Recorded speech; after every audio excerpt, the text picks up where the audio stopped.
You put my dear one down. Be smart. You know you can't outrun me. You certainly can't beat me in a fight. Do you even know why your new so-called king is having you do this? Did he tell you that it's all for petty revenge? You don't need to get yourself killed over something so idiotic. Good. Now leave immediately. You can tell your master whatever you want, but make sure he understands that any action he takes against me is a waste of time. I gave him the power he has. He can't hope to use it against me.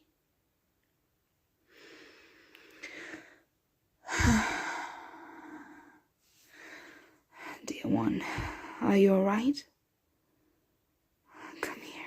Come here. Shh, shh, shh. Don't worry. You're safe.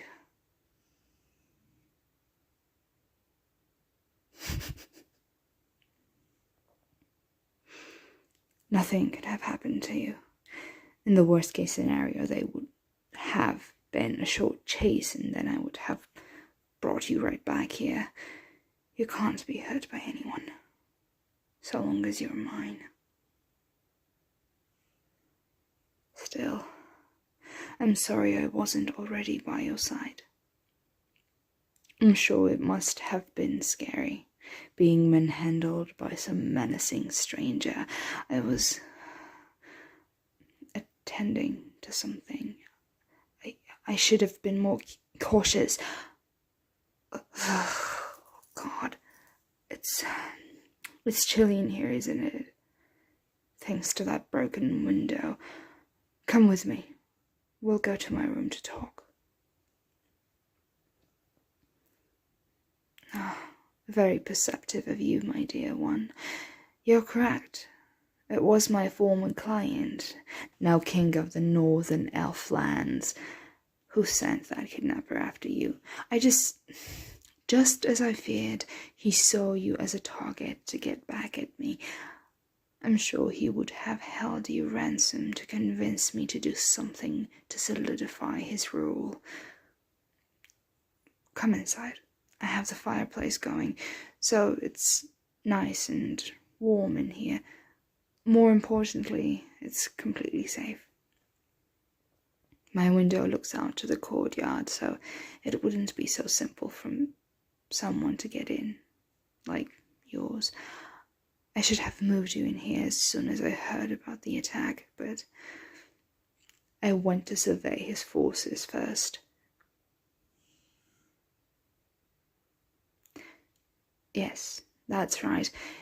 He's brought a small army in our city. I think it was mostly for a distraction while he sent the kidnappers ahead. A smarter move than I would have given him credit for, but still so transparent. I had to deal with the rest of the would-be abductors on the way here. Say, why don't I change into my night clothes and we can cuddle together in bed while we talk things over? Oh, look at you blush. Relax, I won't do anything untoward. I can just tell that you're still shaken, and I want to do what I can to make you feel safe and comfortable. And don't worry, I do have a privacy screen to change behind. Just a moment.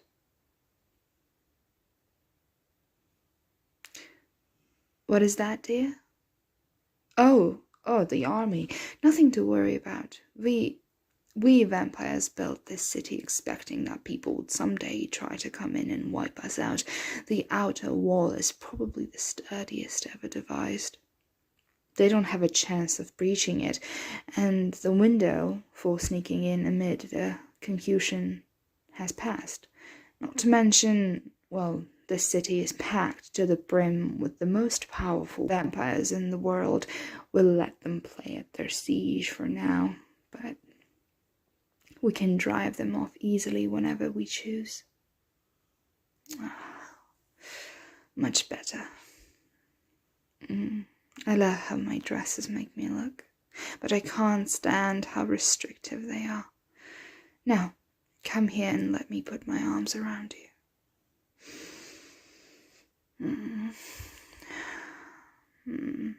You're so warm. I'm sorry that I can't provide much warmth myself, but I hope you're still comfortable.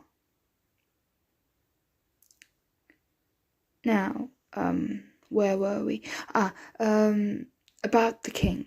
Well, rest assured that his attacks will fail spectacularly. I'll give the elves credit. They are splendid warriors. They're agile, graceful, and have superb eyesight. However, none of that will do them much good at night. We picked this location for our city because of how cloudy it is, so they won't even have moonlight to light their way. Whenever we choose, we can just swoop in and drive them off. Fighting a vampire is difficult enough as it is. Without being able to properly see us, it will be completely impossible.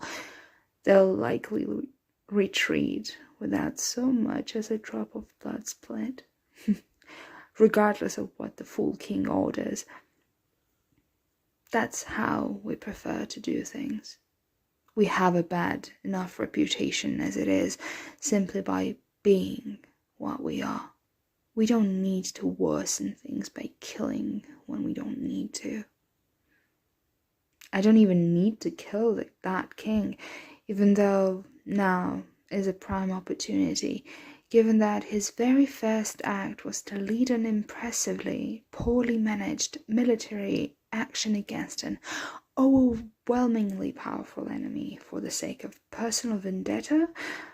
I doubt he'll remain in power for long. But let's not talk about him anymore. He's entirely unimportant in the end. You, on the other hand, make for a far more interesting subject of conversation. Poor thing. Your heart is still beating so fast. Are you still frightened?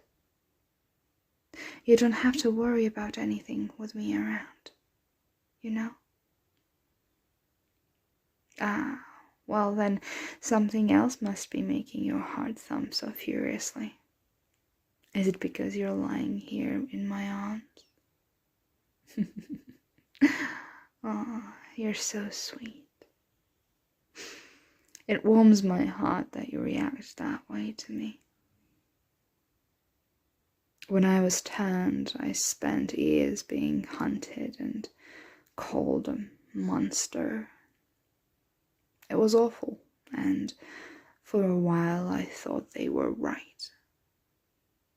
I hated myself, thought I was some ugly, cruel, horrible beast. Having my dear ones has helped me feel more human, but even among all my dear ones, you stand out in particular. Naturally, it's hard to accept that they have no choice but to stay with me, even if it's better than the alternative. I always manage to win over my dear ones, but some will always see me as simply the lesser of two evils. To many more, I'm an employer who has earned their respect. A select few truly love me, either as a romantic interest or as a motherly figure, but you alone appear to absolutely adore me. The look in your eyes when I walk into the room melts my heart every single time, as though you think I'm the most amazing person you've ever met. Oh, come now, sweet thing. There's no point in hiding your feelings. I have centuries of experience learning to read a face. And anyways, It's nothing to be embarrassed about. And you stir up emotions in myself as well. Ones I thought I'd forgotten long ago. It's been a long, long time since I've been interested in someone romantically. I tried relationships with humans a few times before, but it's incredibly difficult. Naturally, the difference in lifespan is part of it.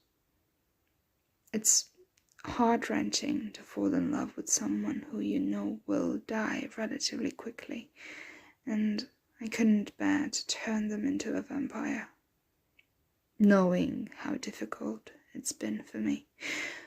But the difference in length of life I've already lived is a problem as well.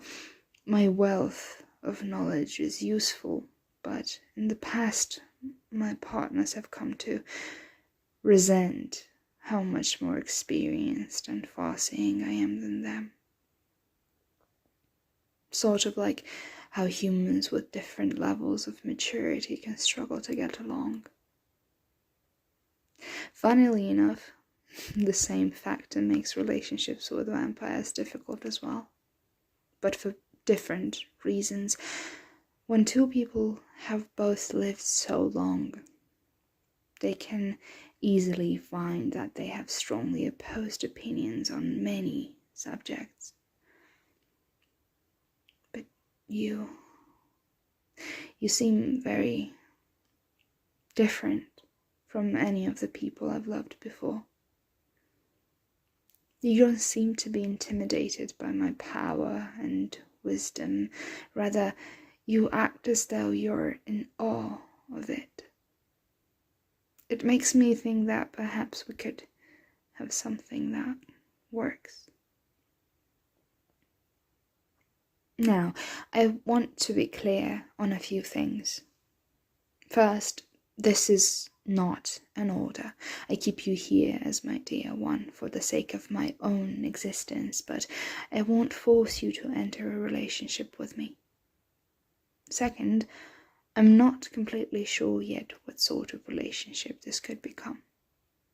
It's a bizarre situation, to say the least, so I doubt we could be an ordinary couple. But if you would like to try, then I would love to see where we go.